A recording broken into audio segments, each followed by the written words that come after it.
What's up and welcome to the Minding My Creative Business podcast. Let me go back and say it right. Minding My Creative Business podcast. This is the #1 podcast for creative entrepreneurs to gain strategy, structure, and self-development all in one place. And I am your host, ShySpeaks. And I am your host, Ron, ironically. And as you see, we are here in person once again. And we have a special guest for you all. Okay? Super special. We have the marketing maven, the visual virtuoso. And she created these phenomenal experiences. Yes. We have the one and only. The one and only. Kym Jenkins in the building. Now, that's how we would introduce you. How would Kym Jenkins introduce Kym Jenkins? I would probably simply say, hi, my name is Kym Jenkins. I'm a creative director, marketer, and experience curator. Okay. Come on, curator. Right. I love it. Okay, so for all of you creative entrepreneurs who want to create experiences, who say, I think I have a marketing eye, or who want to level up their marketing, you want to lean in on this one because we're about to walk, because Miss Kym has been able to monetize. I was talking to Ron about it. I was like, man, he said she's been able to monetize her personality. And I said she's also been able to monetize her outlook. Some of y'all's creativity is about how you see things and how you can bring what you see into reality.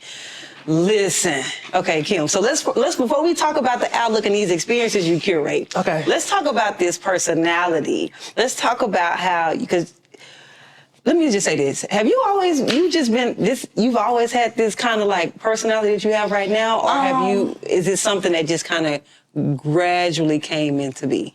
So I don't want to say I've always had it, but it also has gradually came up because I've always been a plus size girl from kindergarten to today. So my parents, my aunties will always be like, it's just because they already seen you show up and show out. So I've always been a show up person. So a lot of times when people see me, I done showed up. So, it's a part of me loves that, and that has cultivated my confidence and cultivated how I see people and cultivated how I even see experiences and perspectives. So I kind of just show up. My personality being here. Now, people experience it is a whole nother level. But my personality, it been here. Okay. So tell them about how it showed up when most people kind of came on the bandwagon. You want to talk about that? Yeah. Okay. No, I mean, so Go ahead, Ron. you all, though you may not know who Kym Jenkins is right now, but watch this episode, you're going to know. But you've probably heard her voice, right? You've probably... If you've been on social media, when did it take place? What was it? It happened in 2021. So in 2021, like during the pandemic, right? If you was on TikTok, Instagram, Facebook, you done heard this one's voice. Yeah, you done heard right? it. So where did they hear that voice at? They heard the voice on, it's like a viral audio, and it says, prepare to be sick of me. Yeah. Prepare, right. Prepare right now to be sick of me. Right. Prepare to be sick of me. Yes. Right. And people took that thing. They took it and ran. Ran with it. Wow. Ran with it. And I didn't think anything of it. And then it started getting bigger, and then it got bigger like twice. It hit like 2-3 times. So I was like, oh, okay. Because I posted in like late November 2021, and it was cool. And then I reposted it as like a New Year's resolution. And that's when it really, really took off, and everybody and their mama done said it. Everybody in it. Everybody and their mama. And when I say everybody and their mama done said it, it's like, it's weird because when people hear me talking, they be like, oh, her voice sounds familiar. Her voice sounds familiar.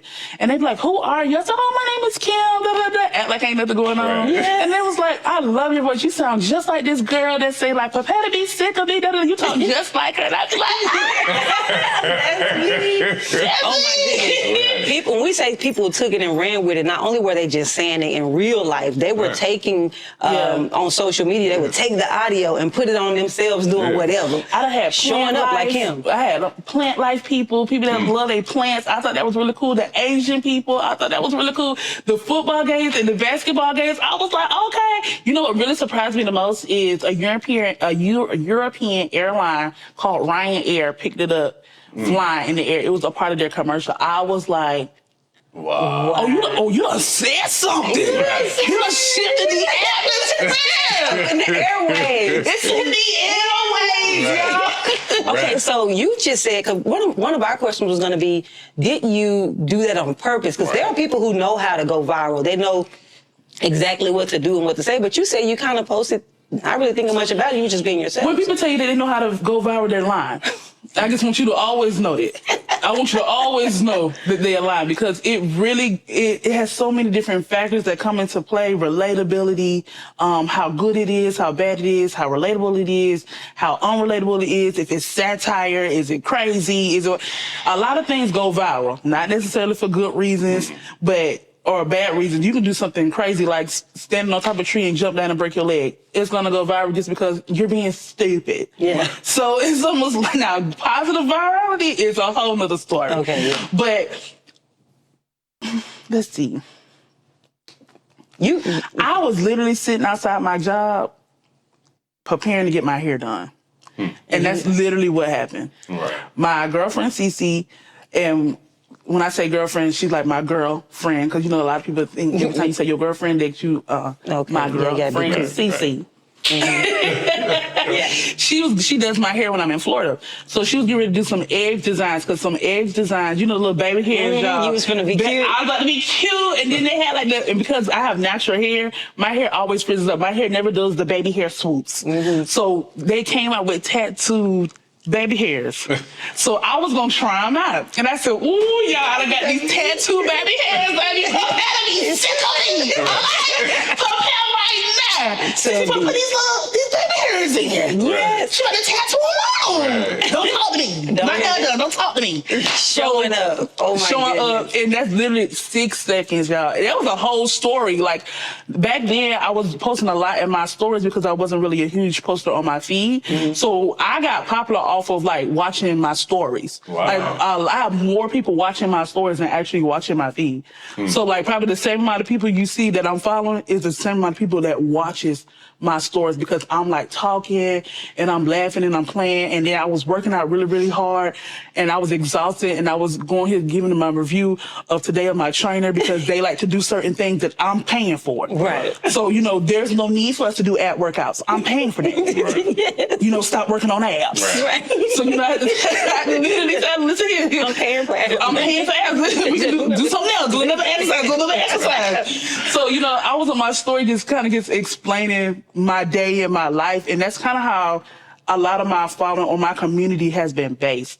And since I just started my YouTube channel, Kym Folks has started popping off, because it went from People of God to Kym Folks, but people on Instagram is still People of God, and I'm probably still gonna keep People of God because I say that a lot. Yeah. And I even came out with a theme song called People of God based off of the intros to my stories on Instagram, and it literally has just transpired to now we just Kym Folks. We Kym Folks. Okay, so I know you, I don't know if people ask you that question all the time, but I knew that if I asked you, more of that personality was going to pop out anyway. So they can understand when we talk about being able to monetize the personality has to be there. Now, one thing you also talked about when we talked about virality, you were saying that people, it's so many things that go into making something viral. And one of the things that you were, I think you were getting to was its timing. Yes. You said you put that out like November, December. That means it has time to catch a wave. Yep. So by the new year, you reposted around New Year. Now people, so it's timing. Would that have happened if it was just like May? You know what I'm saying? Yeah. But because it's New Year and people are like, you know what, this is gonna be my New Year too. It's my mantra. They're gonna be prepared to be sick of me this year. You know, so it became a mantra. So it's the timing matters as well. So it's a whole bunch of sweet spots that you have to hit. Yes. Okay, now we have to go in because we want to give people, take them behind the brand. Okay. They want to go viral. If they go viral, when you went viral, were you able to monetize off that virality? Yes or no? And if you are trying to tell somebody else, how do they need to be prepared for, you know, when they go viral to be able to monetize? You know? So I'm this type of person. You're never really ready until it happens, and you're never really ready until it happens and it keeps happening. Okay. So you're going to be getting ready the entire time. And there is like, when Prepare to Be Sick of Me went viral, how I monetized off of that is I kept on posting, And because I kept on posting, I kept getting like people calling from the north, south, east, and west about that audio. And I had to get all my legal affairs together. And then I also had to trademark and copyright, prepare to be sick me, the audio and the sound. That's when you were able to, it's like a new law that came out where you can now secure your creative intelligence. And that's how I was able to kind of monetize Prepare to Be Sick of Me, because everybody and their mama was saying it, and then it started getting really sticky and weird because big brands had started saying it. So now when big brands are starting saying, hello, you either gonna give me a creator tag or you gonna pay me. What you want to do? Which one? Yeah. Which one you want to do? Because it hits the internet, once it hit internet, everything is free game. That's true. They can recreate it, they can repurpose it, they can add audio to it. And once it hit the internet, it's free game. So you really have to be working with these brands and these different little people that work for them to make sure that you're taken care of and you're protected, and then also that you get what you deserve as far as if you want to get any type of monetary value. Because social media is like a two-way game. You can either get the exposure and make the money on the back end, or you can make the money on the front end and they will pay you to use your stuff. I kind of chose both only because when I first hit it, when I first did Prepare to Be Sick of Me, I posted it on Instagram. I wasn't even on TikTok yet. A girl had made a video in response to it on Instagram, and she posted it to her TikTok. And when she posted on the TikTok, it blew up on her page on TikTok. Nobody knew who I was. That same day, I had to literally get a TikTok. Get yourself together. Yeah. So I'm like, oh my God, now I got to get a TikTok, because she done hit 1 million on TikTok. And because she was already a famous influencer. So she hit it. So everybody's like, that's not your son. It was a huge beef. We had to talk, email, all that type of stuff. And she was like, I'm not trying to steal your stuff. And I'm like, honey, right, just I'm just trying to get my hand out here. Go ahead and tag me on. And I was like, just go ahead and tag me. So it was a lot of different things. Like, the TikTok hustlers was literally like, we need to know who actually did the sound. You're being fake. They was attacking her. I was like, okay, y'all. Keyboard champions. Right. So you mentioned, you had to get some legal affairs in order, right? So you had to and protect your IP and intellectual property. What were some of the things that you did to protect that moving forward for that particular sound, but then also moving forward for other things that you may do going forward? I didn't have no legal affairs with social media in general at all. So getting them and legal affairs together, just getting my legal affairs together, helped with everything that has transpired afterwards. Okay. So now, since that sound, people know the right channels to go through. So I don't really have as many legal troubles or legal battles, because now it's like official. I'm an influencer. So it's almost like it's when you click the link in the bio, you have to go through the things to have to do all this stuff, or you want to be hit with a lawsuit afterwards. Right. So a lot of these brands are smart, and they ask first. Yes. So when you ask first, you don't really have to do all the crazy different little things. Right. So once you get ready, you already ready. Right. Now, what does that, I guess, practically and tangibly look like? Like, did you, you had to do a trademark? Like what was the actual, what were the actual things that you did? So the trademark and the copyright is something that you can Google, and you can get a trademark lawyer. And once you get the trademark lawyer, they will do all the work for you and submit it on these different little platforms. And when I say platforms, I mean like, y'all, it's like legal stuff. I don't know. Right. I pay somebody. Right. This is not legal advice. This is not legal advice. I pay somebody. Right. Okay. To figure all of that out. So for me to regurgitate it, I may sound a little stupid. Right. So for it to be in the right places. For it to be in the right places, yeah. Okay. And then did you get some contracts made? Or I do have contracts made, and my contracts that are made are specifically for brands and or events that want to use that sound in a certain way. So even when you get a trademark, some people can still use it if you don't trademark it in those certain ways. So say that I trademarked it for clothing, but I didn't trademark it for food. Somebody can come and trademark it for food, and that's theirs. Yeah. So it's almost like, oh, you the one that said Prepare to Be Sick of Me. But if somebody came out with Prepare to Be Sick of Me chips, I can't say nothing to them. You didn't trademark it for that. I didn't trademark it for perpetually sticking It's to different. chips. It's different things. So It's the same thing. You know. The same thing with LLCs. You can have Kym Jenkins LLC Florida. If I don't have Kym Jenkins LLC Texas, somebody can have Kym Jenkins LLC Texas. Yeah. So just like you can have your domain name or your LLC name, it's only protected in the state that you live in. So is like trademarks. If you don't do it for those specific items, so if you don't do it for apparel, if you don't do it for internet, if you don't do it for chips, if you don't do it for education, if you don't do it for law practices, if you don't, people can take it. Yeah. Because, and it's not because the law wants to allow you to be taken advantage of, but they're only going to protect your intellectual property, and your intellectual property has to do with what was your intent. Yeah, exactly. I intended for it to be this, that. I intended for it to be applied in these ways. Absolutely. If that wasn't your intent, you can't just take the intent for somebody else who has something else and may mean something else by it. And so I love what you're talking about. I love the fact that you're saying they need to. You got yourself ready, but it sounds like if somebody already know, I got something, I'm finna come out with this, I'm finna blow this up. You might want to be getting your legal affairs in order. And you also want to keep you some legal affairs because you never know what people can do and will do.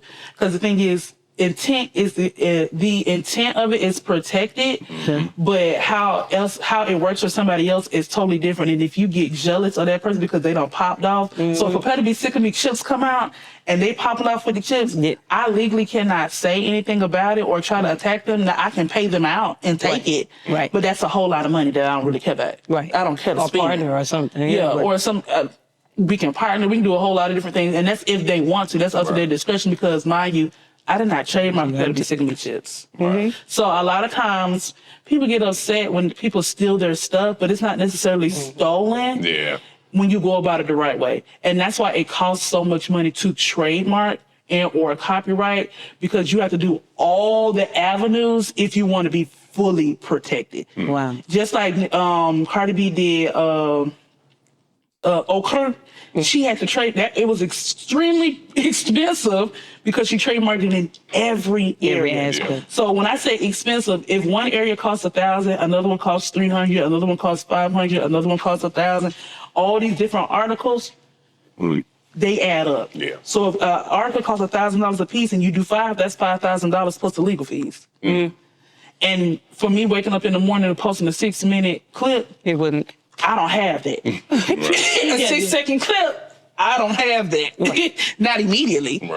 So even furthering that monetization of that, I've been on so many different platforms. I have been booked to host and moderate all these different places. So it has really expanded my creativity as far as what to create, how to create, the breakdown of it. Because people ask you 1,001 questions about how do you went viral with that audio. And honestly, because I'm a marketer, I do know the back end of it, but I didn't necessarily do it on purpose. It just naturally. It just naturally just came out. I like what you were saying about monetizing virality, because people thinking, I'm gonna just legalify everything, but that may not even be where the money is. The money is, like you said, that's on the back end and the front end. So the other end is like being able to, because people seeing the infectious personality, because people seeing the tenacity, they know there's a confidence behind somebody who's saying that. Now you're getting all these bookings. And so when they do the bookings, now they're flying you to come there, plus paying you a rate to be there, right? How many bookings would you say that you got off of just hosting and stuff like that from then to now? Just, I have no clue. Not a clue. It's just not a clue. I can't tell y'all how many I've had. I can't really tell y'all or count how many I've done because I'm still getting booked off of that. Wow. So just a lot. Just a lot. I would say a lot, and a lot to me is because I also work full-time as an entrepreneur. A lot of times you don't know why you're being booked. You can be booked for your expertise in the area, and because of that, you could be booked because today is Monday. You could be booked because they need a fill-in. You could be booked because of 1,000 different reasons. So you just becoming a commodity yourself, or you the brand is hot. You can be booked for 1,000 different reasons. I know exactly what you're talking about. I know what you're saying, and especially for people who are multifaceted. It's like, if I'm Tabitha Brown, for example, Or you like Tabitha because Donna, the hair? Do you like Tabitha because of the seasoning? Do you like Tabitha because of the personality? Do you like Tabitha because of the clothes? Like, because I have so many, there's some couple different aspects of me, I can't associate everything to just that. There are some other things that I'm doing, marketing, promoting myself in different ways, and some other skill sets that I have that's causing me to come up. So all you just know is she just said it's just up and it's stuck. That's all she said. Honestly, y'all, it's really you up and you stuck. And then because I am a multi-hyphenated creative, I can get booked for anything and I can show up as anything. And then people be like, well, who are you? And I'd be like, I'm a multi-hyphenated creative. My name is Kim. Yes. And then it's almost like, I'm gonna send you my page so you can just go down the rabbit hole. So a lot of people kind of feel like I'm a comedian. And I promise y'all, I don't have no jokes to tell. It's really the personality. Yeah. And it's also how I think about things, how I express things. I'm churchy by nature. So, I say, go forth in your praise, like naturally. So instead of saying yes, I'll be like, oh, go forth in your praise. And because I'm churchy by nature. So people think I'm like a Christian comedian. I'm not necessarily a Christian comedian because I have not one joke written down. And I meet a lot of different Christian comedians. They're like my brothers and sisters, and I love them dearly. And they be like, Kim, you really could be a comedian if you wanted to. And I'll be like, yeah, but that ain't necessarily me. Yeah, no, but it's like you just be serious. They be serious the whole time. They just playing. I just be serious. They playing, or they want to make you laugh, or they're just talking about the story and it's happening to be funny. And I am dead serious. This is how I really feel. Yeah. This is what's really going on. And this is my natural reaction. Yeah. Okay, so so we talked about the media piece. I want to talk about like your outlook, and because you have a marketing company. You were saying I also am full-time entrepreneur out here. So you have the marketing piece as well. And of course you're an influencer. Brands may want to partner with you on that. Mm-hmm. Hey, can you promote this product for us? Because technically it's marketing, but that's what you're doing. People won't say, they say I'm an influencer, you just glorify your marketing. Okay, but you're just using your personality or your content creation, marketing. Content marketing is content creation. That's what it is, right? And so I want to ask you about that. I want to ask you about the market. So tell us a little bit more about when you say this is not just me, someone tapping into my personality. They're seeking for my marketing company to help them. What does your marketing company do? So my marketing company specializes in everything that is authentic.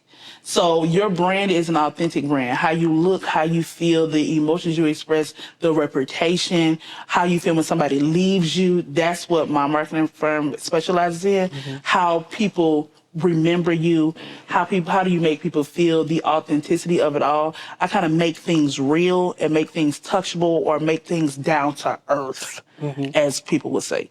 But I specialize in that mainly because in this day and age, people want what's real and what's authentic. So it's kind of popping. To be real and truthful, it's popping. Whereas gimmicks and schemes, you can make a quick buck, but it won't last. So I'm really big on, I specialize in retention. I specialize in longevity. I specialize in increase.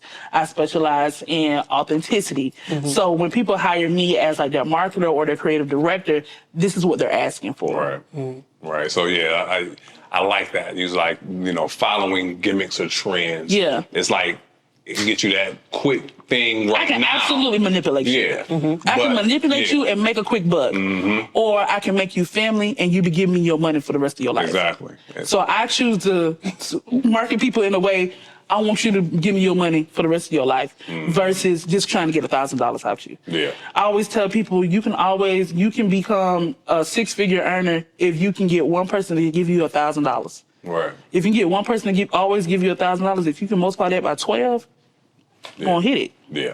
Yeah. No, that's big. You're gonna hit it. You just find one person to give you $1,000 every month. Mm-hmm. You're good. Yeah.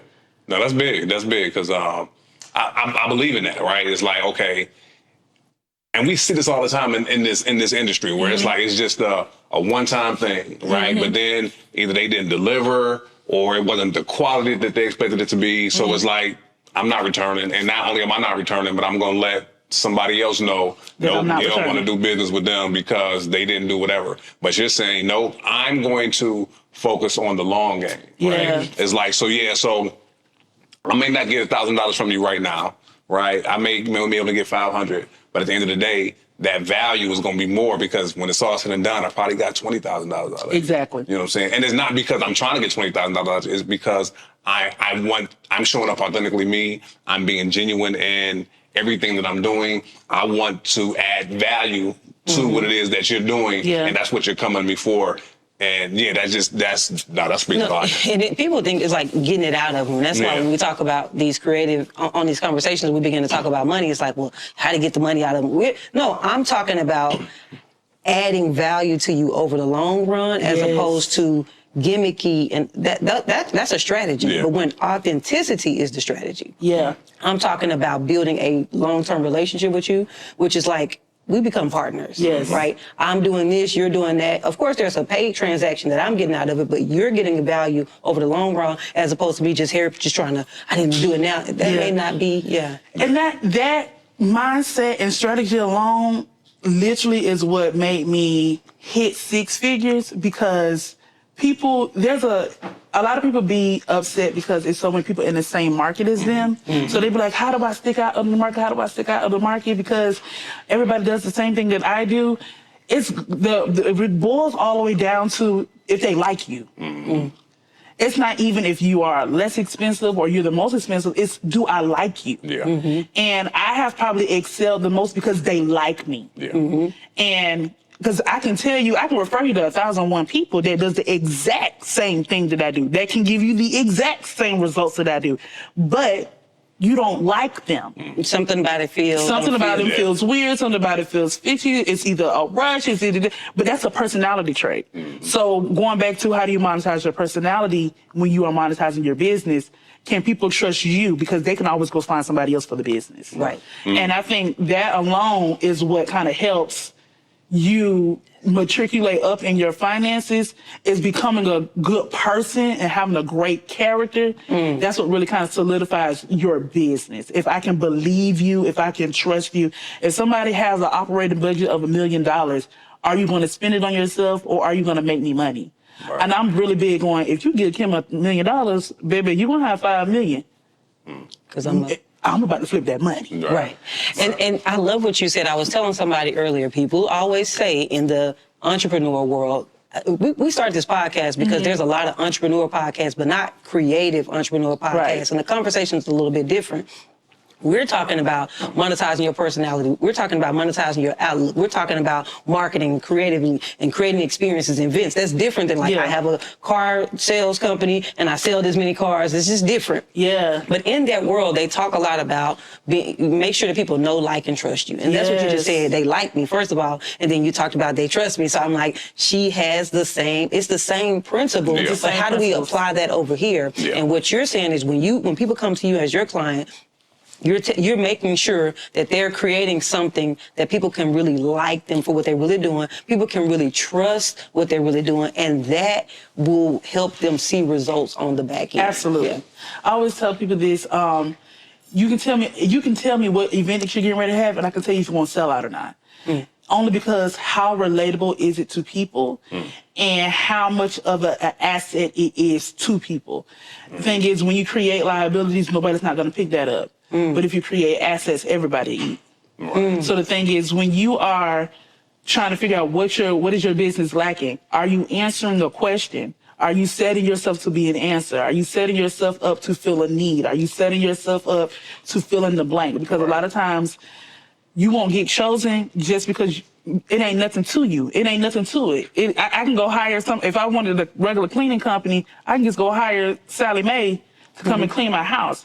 But I like Louisa because Louisa is going to be on her hands and knees scrubbing baseboards. Right. Louisa scrubs baseboards. They just clean a house. So it depends on what you want. Convenience, level of intentionality. Because Louisa costs more money, but I know she actually cares about cleaning my house. Right. Versus a regular company, they're just going to clean for $19. And then that's it. That's it. And it ain't even clean. It's kind of more, let's just put stuff up. So it's a difference, and there's levels to this, and I want to really express, like, with creators, your character matters the most. That's important. Because, mind you, we're all creators. Yeah. Right. Yeah. Like, the same thing, if I pick up a camera, and somebody else pick up a camera, we have full opportunity to both know how to use that camera. But what makes us different is your character, and what makes you different is your outlook. So whereas you think a static shot is amazing, and I think action-driven shots are amazing, people that like static shots are going to you. People that like action shots are coming to me. I'm not going to make a static shot person like action shots. Okay, so you talked about your clients, right, or what you help them do and embrace this authenticity as their strategy, and that works for them. Who would you say your clients are, and how do you get more clients? Right. So my clients are entrepreneurs, faith-based organizations, entertainment, record execs, music execs, all those different kind of people that desire to prolong or give longevity to their business, or longevity to their product, or longevity to whatever their proposition is. They will hire me to kind of make everything longer or sustainable, or create a community around it, or make a family around it, because that's my niche. Like when people come to me, I low-key make you feel like you can tell me everything in your life going on, because I'm the type of person where I can get naked in front of you, and I desire for you to get naked in front of me, meaning I can tell you everything and you can tell me everything. I built that trust.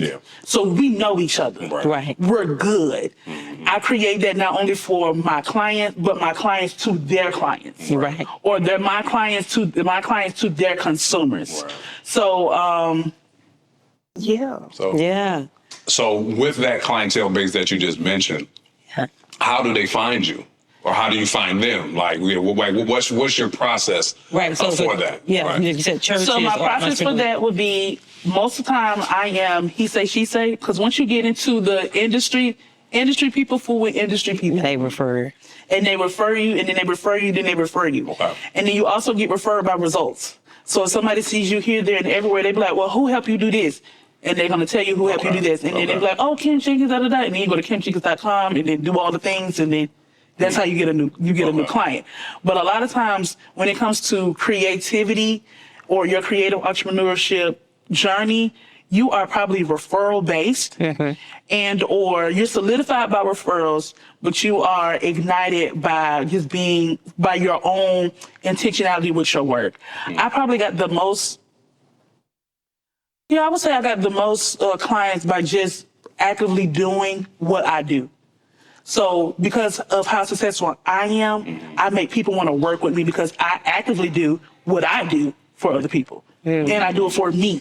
So if I tell you to create a family, I have a family created. If I tell you that you can get your highest product, if I have $1,000 product and you can sell it, I'm going to tell you how to sell it because I sell mine. So it's like a lot of people trust me because I do it for me, and you are only as great as your quote unquote worst client, or you're only as great as what you portray in your regular daily life. So because I don't subscribe to affordability, I never push I'm affordable. I'm not pushing that I'm affordable because in reality I'm not. I'm result driven. You know, the one thing that's holding most creative entrepreneurs back is not the talent. It's not even the vision. It's the lack of capital. Every day I watch brilliant creatives miss life-changing opportunities simply because they can't access business funding. Traditional banks, they really don't understand creative business like that. And most lenders, well, they don't care. But guess what? That ends today with the Minding My Creative Business partnership with Credit Savant. You can access up to $150,000 in business credit. You heard correct. Up to $150,000 in business credit. They have 0% interest options with 30 plus funding programs designed for creatives just like you. So what I need you to do is visit creditsavant.io now. Tell them MMCB sent you. We talked about that. We were like, man, we're getting ready to have Kym Jenkins on. And I was like, I wonder what is her pricing strategy, because we want to give people the strategies. And I said, she doesn't, if I don't look at her stuff and say, she's low ticket or she's affordable, it's not that you're trying to look like I'm super high, but it's just, you're not trying to go out here and say, I'm the cheap, I'm the lowest cost, Yeah, whatever. I'm not about a price at all. Right. My whole thing, I am not price based because at the end of the day, I like a certain lifestyle. I have certain dollar bills, and I need that to match up with my work ethic. A lot of times people shoot low end because they want more clients, but that is exhausting. And that's literally what got me out of back end story. In 2010, I was a graphic designer, and I used to do one-off flyers. So like I would have like flyer sales all the time where they were like $75 or they were $50 or they were $25, but that only brought me low-hanging fruit. And the only clientele that I had was those people that could only afford $50 and $25 flyers. And I want to charge $200 for flyers. I need to get around people that don't mind spending $200 flyers. So what kind of changed the game for me is elevating my mindset on not only how I see myself, but creating a work ethic people can honor. Right. So if I tell you, if when you're working with me, you just don't get a flyer. Right. You get a whole campaign. When you work with me, you just don't get a campaign. You now have results of increase, sold out. If those are your goals. I sell goals. Right. Yeah. Yeah. That's I sell goals, I sell outcomes, I sell, like when people ask me, oh, Kim, I want you to be the marketer for this event, I'm going to ask you, so what do you want to do? Do you want to have X amount of more people come? Do you want to hit a certain number? What do you want to do? Because that's how I'm going to focus my energy as far as marketing. If you just want to be well known, we can do that all day. Right. Yeah. If you want to make a certain amount of money, that comes with intentionality. Right. So I need to price it right. And then I need you to make sure that you are hitting these points to price it right. So it's almost like I'm a graphic designer, but I also know about color. I went to school. I know about videography. I know about the people that you're coming. I know about the target audience. I know about how colors make people feel. So when I say, oh, your flyers gonna cost $200, they don't bat an eye because everything is catered to who they are desiring to get. Right. So if I say I want something spa, I'm not gonna make the flyer look kiddish. Right. You can go to any graphic designer and they can make you a spa flyer, and it can look like anything. Yeah. But it's not going to give you looks. Right. You want somebody that can give you looks. Right. Not get somebody that can give you that can do the job. Yeah. So you go to people that can give you what you ask for, that can meet the goals that you desire, and that comes with a price point. Now, okay, so even that, right? You just mentioned how, okay, I'm goals and objective based. Yes. Right? Because you said a lot of times people will come to you and think that I just want a flyer, I just want a website or whatever. But you have the wherewithal to be like, I know that's what you're coming to me for, and that's what you think that you want, but I know what you need. Yeah. And I'm going to pull that out of you, right? And I'm going to present to you, this is what you need and this is why you need it, and I can provide that need based off of, like you say, the value and things like that. And that's just that's a whole other game. That's so now you're going from a $200 flyer to maybe now a $2,000 project. Exactly. Because now it's more than a flyer. Exactly. You said it's a campaign, so that includes the flyer, but it's not limited to it. It's not limited to it. We got a website now. You may have some other lead magnets. Like you have all these things, but it's still based off of the outcomes. Verbiage. It goes into everything. Yeah, no, that's big. So I love it because the price is based on your goals. The price is based, honestly, if that would really get you out of the rut of one-offs, and that would get you out of the rut of charging item by item. Right. And I always tell people this too, because I have a lot of creative entrepreneurs scale up to 6 figures, and their main concern is, Kim, how do I get clients, and how do I come out of the rut of only making $1,000 a month, and I want to make 5, and I want to. You need to create some type of program for yourself, like a retainer program, or you need to be able to scale everything that you do to do one thing.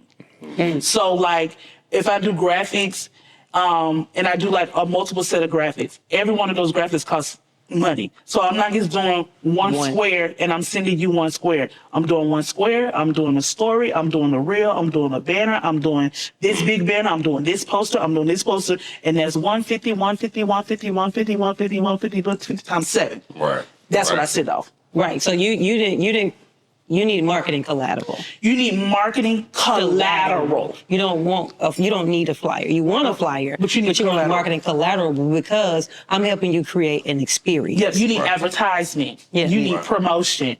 So now you went from I need a flyer to now you are a person that creates marketing collateral or advertisement collateral or promotional collateral for an event, person, place, or thing.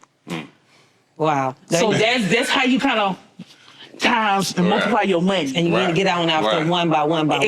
Even when it comes to like photographers, I have one photographer client that just hit 6, and they literally went to creating a retainer program for those that are content creators that want to that are fashion and or beauty based. They take pictures a lot. So we created packages, retainer packages for them. If you pay me $1,000 a month, I would give you 15 photos a month. 15 photos a month divided by 4 weeks. It's 3 photos a week. So we can do a content day and shoot it in 1 hour. And then now you have photos for the whole month. And you just get, now that is one client, that's 1,000, you get another client that do that, another client do that, another client do that. Okay, and mind you, 1,000 is on the lower end. First of all, she said it earlier and we let it roll by, but she said if you have something that you can offer as $1,000, she said, and they're going to be paying you that every month. When you have to scale up your offer now, so you got to be more valuable, right? They're paying $1,000 a month. That's one beauty influencer. You need 12 of them paying you that. 12 times 12, huh, class? Okay, it's 144. That's 144. And the zeros on the end is what? 144,000. Right. And now you in the now you done hit 6 figures. Right. So it's almost like, and then you can kind of, depending on your workload or how you feel, because I'm the type of person, I don't like being overwhelmed. I don't want to talk to 12 people a month. 12 people is a lot, depending on who you are. Depending on who you are. So now if your work ethic can suit 12 people, you go for your praise. Right. My work ethic suits about a good 5 to 3. Okay. So I will charge maybe about those 5 to 3 close to $3,000 a month. Right. Or 35 or 4 or 8. Or 8, right. So depending on what they need, because I'm the type of person that I like to dive into projects and I am fully consumed with what you want me to do. So you have to know yourself. If you're not that fully invested, ain't no need to have all those clients because you don't really care like that. Right. If you want to have a few clients, that means you got to be fully invested, and that's when you charge more for a few because you are fully invested. But that you just said something. You got to know yourself. You got to know yourself. You got to be self-aware. Know your strengths and your weaknesses. Yes. Like you said, it's like, listen, 12 people a month, that sound good. It look good on the bank statement, right? It look good. But if you don't have capacity based off of your temperament, your personality, like you're gonna ruin it. You'll ruin your whole business just because you personally cannot handle 12 people talking to you at one time. Exactly. And I know for me, I would not be a 6-figure earner if I had 12 people talking to me because I won't be able to execute and I won't be able to get you the results because my mind is divided by 12. That's exhausting. And I always tell people, like, even if when you do one-off flyers or as far as a graphic design or a website, all that stuff takes time and you got 12,000 opinions. So every person comes with at least 6 other people's opinions. Right. And here's the thing. She really just, she's saying 12 is a lot for depending on who you are. But if you're doing one-off flyers and one-off little designs, you may have way more than 12 at a time. Exactly. You can have 40 different people, one getting a $100 flyer, one getting a $25 little card, one getting, so you really could have a lot of people. So she really just scaled you from all those people down to 12 who are clients that you can work with on a retainer basis. That was already helpful. But she's saying now take it a step further. If you already know you don't have the capacity for 12, how do I up-level my game, right? How do I up-level my game so that I can have fewer clients and still meet this particular objective? But also I'm working with different people now because I'm working with somebody who's willing to pay $3,000 versus somebody who was paying $100. Why? The person who was paying $100 was just going to have little some little event. Whatever I just thought of. Because that's the thing too, you got to charge for the fact that you are a creative. You're creating something every single time you work with somebody because they do not want what so-and-so has. Right. So every time, that's why you really, as a creative entrepreneur, you really have to stop and pace yourself and think about what you're offering and who you're working with, because you have those clients that are absolutely exhausting because they're either indecisive, so you're guessing, and that's exhausting to work with.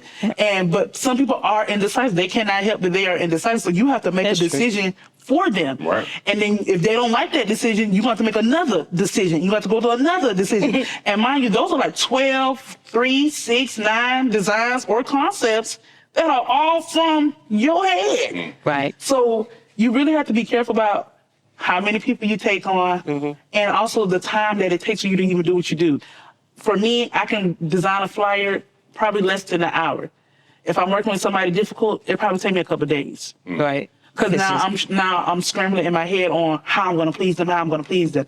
And that's another question that I ask when I get these big projects. Who am I pleasing? Because I can design for Shy. The six other voices. But the 6 other voices don't like it. Shy is not questioning her decision.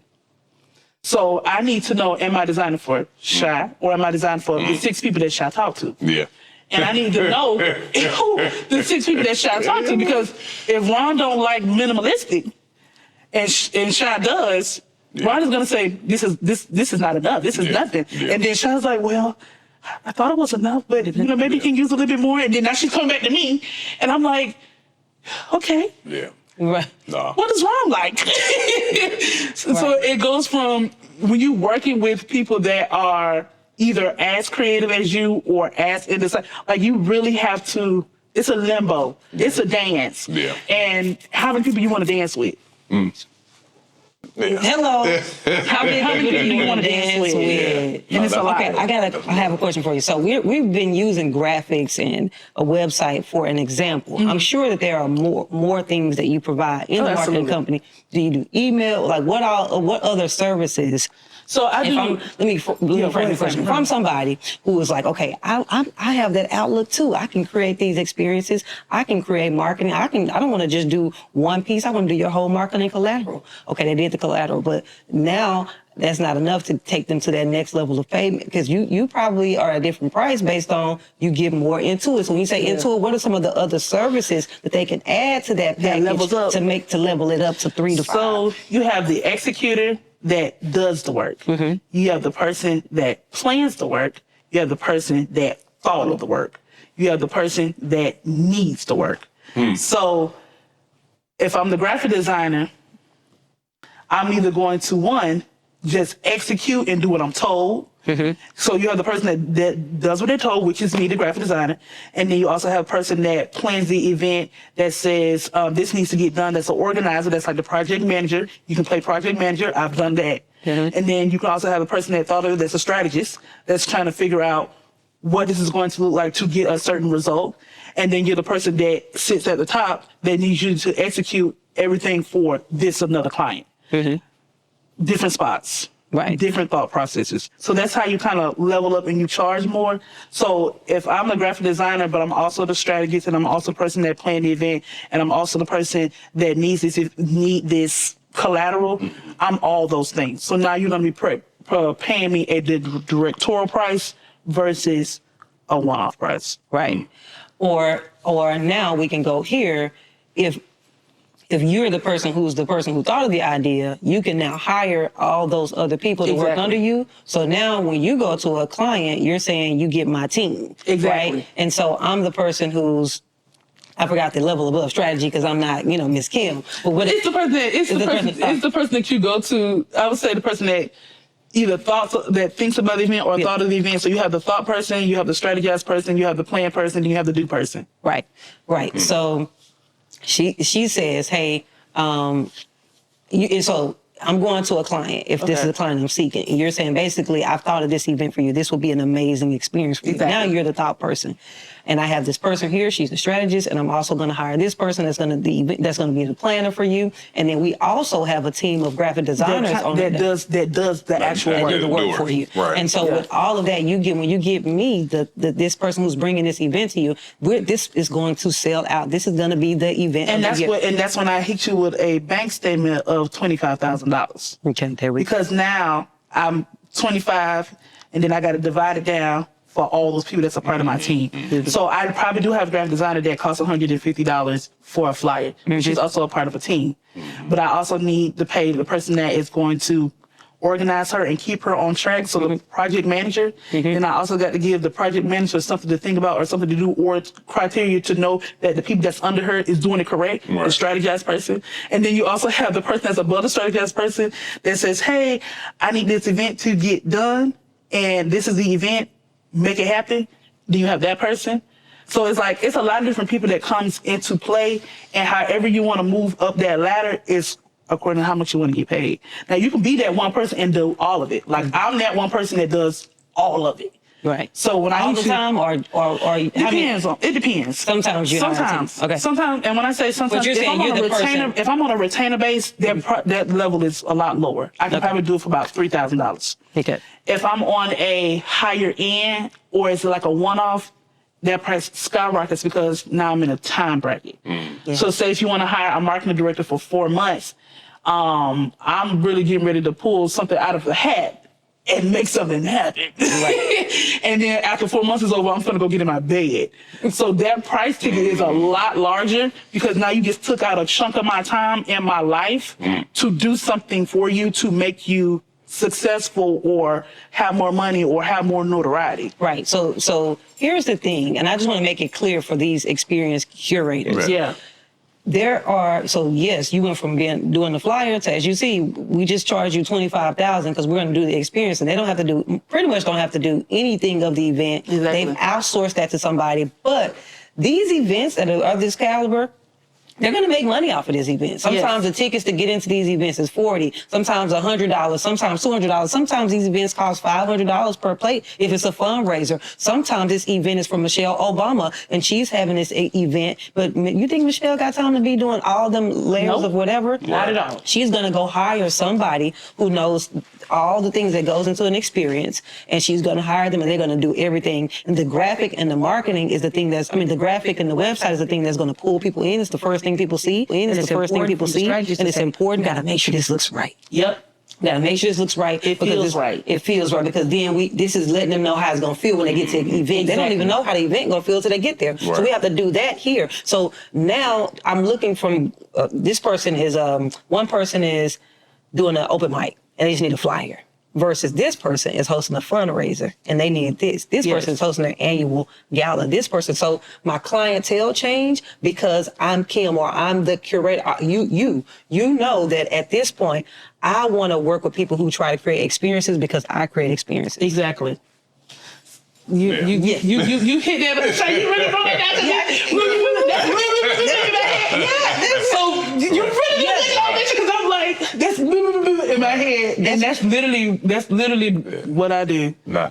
Okay. Now, that being said, what are some of the tools and resources that you utilize to pull those events off, to pull those experiences off? Especially if it's one thing if it's just you. I want to know what tools you use, right? Okay. There's some tools I'm sure that you use on a solo. But then if you're using contractors and bringing other people in, what are some other tools that you use when it comes to like maybe communication, invoicing, whatever your processes and your systems are? What are some of those? Give us the back end. Yeah. So back end, Kim, would be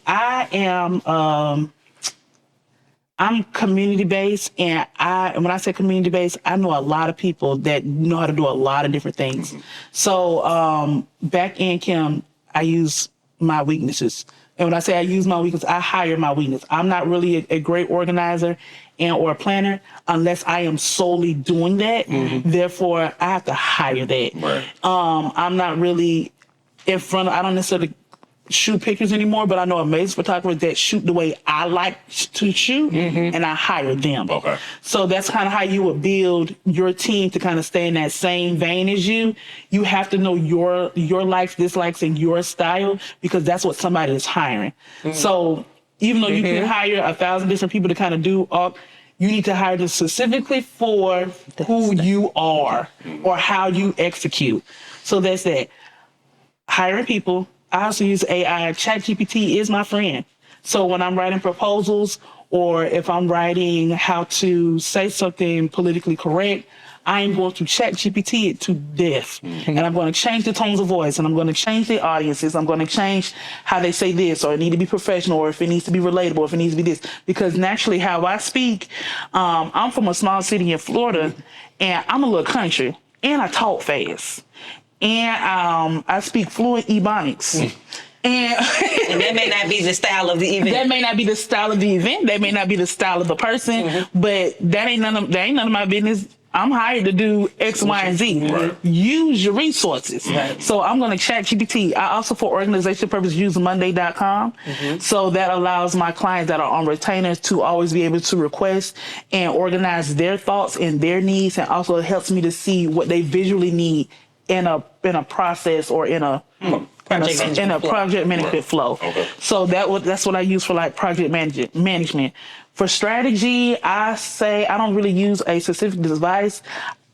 I kind of just think outside of the box. And when I say think outside of the box, meaning do what other people are not doing. So I am very fluent in social media.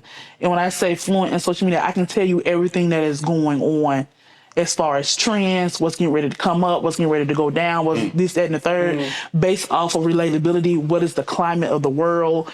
So right now, if you came out with a project that helped people to walk better, if you came out with a new shoe that corrected people's posture, I knew it would sell, because how many people have horrible posture because of the shoes that they wear? It's a problem. Right. So if you think problem, solution, that'll kind of help you with strategy. And if you get you a great project manager, it kind of organizes everything. You can kind of just do it. A lot of the stuff I kind of just, because I know how to do it, I just go ahead and do it. Right. So Or find people that can do it like me. So that was something that was good too. People just try to go staff and hire anybody. Well, I know a lot of photographers. I know a lot of people. You have to pick the ones that's in the style of what that person want and you, because they wanted you, and then they has to. Okay, Exactly. I love the fact that you're talking about Monday.com or just that project management tool, because people think that you can manage all these events and Or even experiences. like in an email base, that email y'all will run y'all head rancid. Yeah. Because you gotta, mind you, per my email, which one? It's the one that we got the long thread on, the one with the short thread. Which one? That email will throw your head off. So you kind of have to translate what's in that email into a project management system so you can see it as a project and not just another email. So that can be, you can have an assistant that responds to email, but you have a project manager that manages everything in a timely fashion. Because it ain't nothing like having 5 things due on one day, but they came sporadically in other days. So like you probably got booked Tuesday, another booking on Wednesday, another booking on Thursday, but they all due next week Tuesday. Everybody time practices like Right, that's not good. it ain't good. You're gonna be throwing your head off. So it's like you need a level of organization, and if organization is not your thing, hire it. Right. Somebody that literally loves to organize chaos. Yeah. How do you communicate? Is there a communication tool, or you know, since because you're not just to the client, but like even amongst the contractors and stuff that you're bringing in? So I communicate through Monday because everybody's on the Monday system. Okay. And then I also communicate through email. And then I'm also a pick up a phone and kind of talk person as well. I hate meetings. Okay. Yeah. I hate meetings. Especially if it can be an email or That could have been an email. Unless I'm doing like honestly, if I just need to know if something is done, send me an email. If I'm trying to do like a temperature check, or like let me just edify the community, I have a meeting, but it'll be nothing about what we're actually doing. It'll be more like how you doing, where you at in your head, how you feeling. Let's throw some stuff around. I have this idea. Do you have another idea that combats this idea? You have something that go with. I can do like think tanks. Okay. I'd use meetings as think tanks. Think tanks, yes. Not necessarily. All right. Are we doing this? Are we doing that? Are we doing this? How's the progress? I don't care. Okay. I don't care. We all know what we're here to do. We all know what we're here to do. And that's exactly why you have to hire smart. Because if you have to hire somebody that you have to hold hands with, that is going to be exhausting.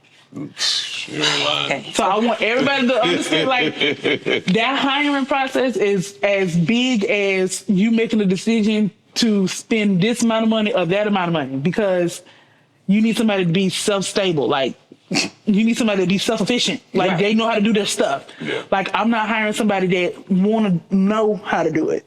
I can't pay you to do that. I only pay people that know what they're doing. Right. So, like, if you don't know what you're doing, I can't pay you. Right. Now, you can be my intern, you can watch me, you can help me, I can mentor you, do the whole thing. But I can't necessarily pay you to do a thing, because if I'm paying you to do a thing, I don't no longer care about that thing.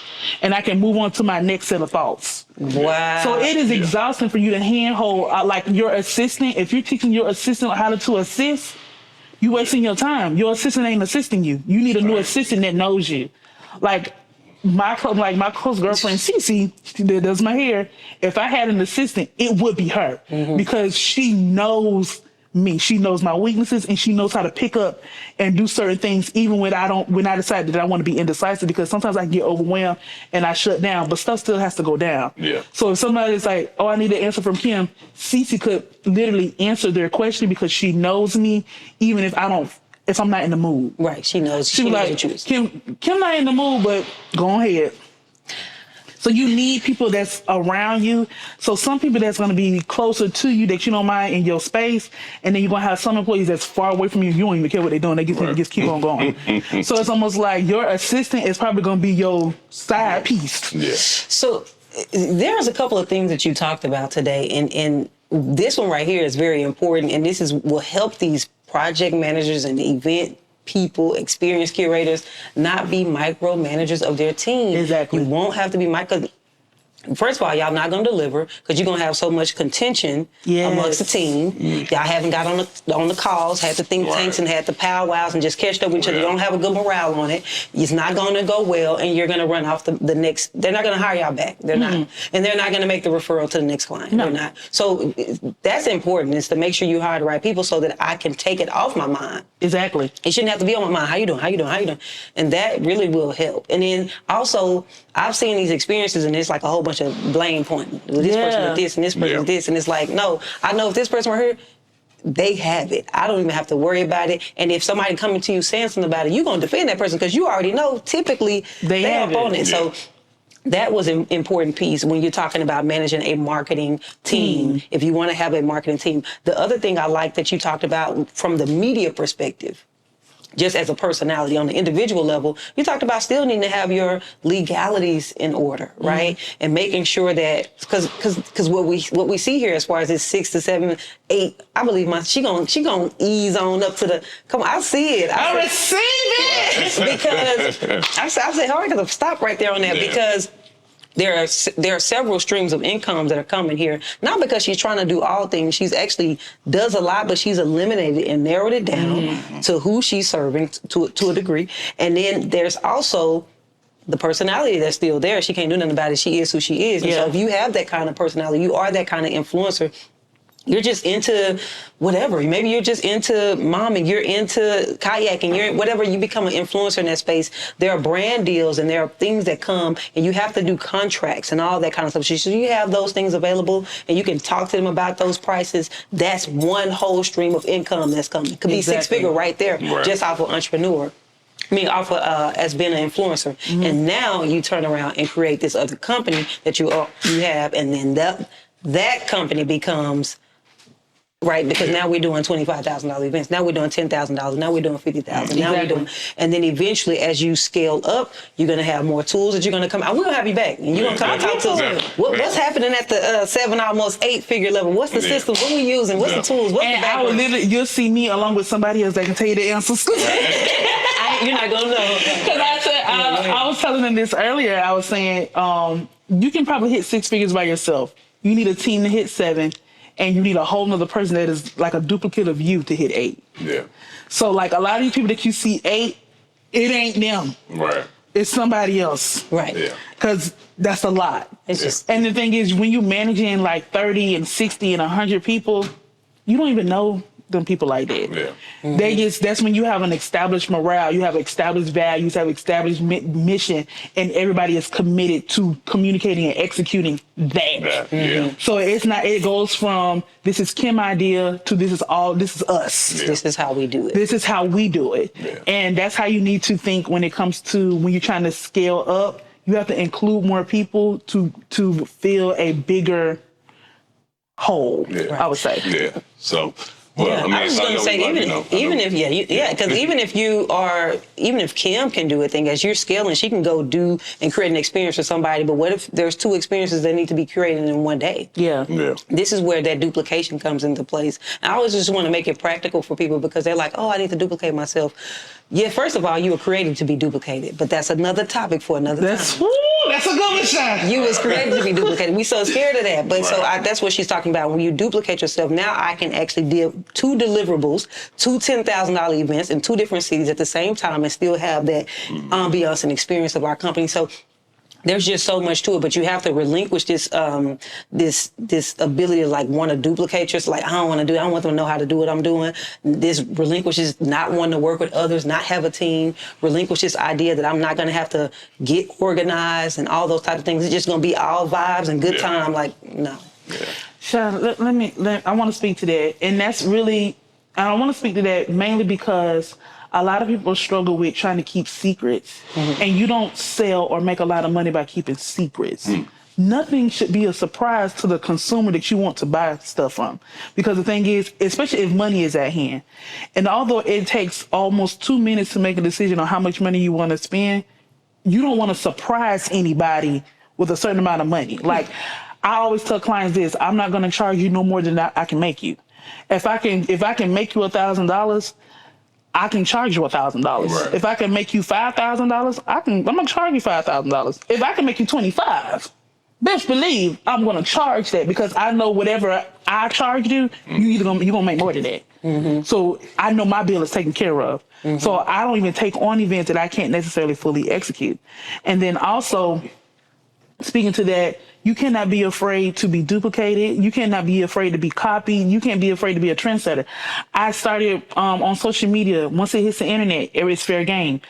You can't be afraid to be a trendsetter. Yeah. Somebody's going to copy you. Somebody's going to like your style. Somebody's going to want to replicate you.